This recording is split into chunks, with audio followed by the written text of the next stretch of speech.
So, what's something that you made a mistake on early on that you now know better, but wish you had known back then?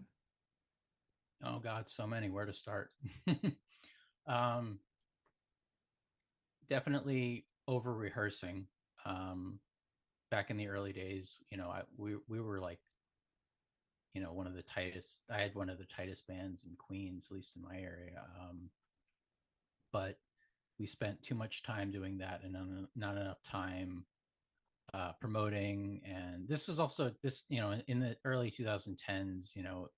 Music was really shifting from alternative to EDM, and so we kind of got lost in that shuffle. We kind of missed the train um, in that way. So we always kind of stayed pretty under the surface, underground. Um, but yeah, I think for me, what's been so liberating about Orphan Prodigy and not making mistakes is that I'm not making the same compromises I did when I was in a band setting. When you're on an indie label, you have a producer, you have a manager, you have two other bandmates, or whatever, and everybody has an opinion. Everybody kind of dilutes your idea to a point where you don't recognize it anymore. And that was a big problem for me.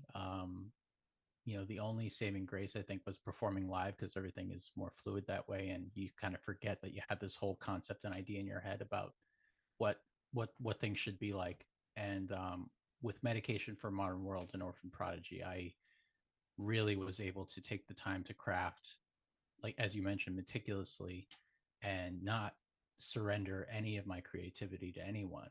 Um, is this is I say this all the time, but this is like the most unfiltered um, music and art I've ever done, and I'm so proud of it. I'm so happy that I get to release it, and I get to make a living out of this.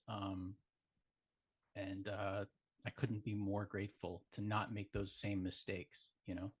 You said something I think that a lot of people sort of glaze past or say in passing, but don't really drive home how important this is for those who are less experienced.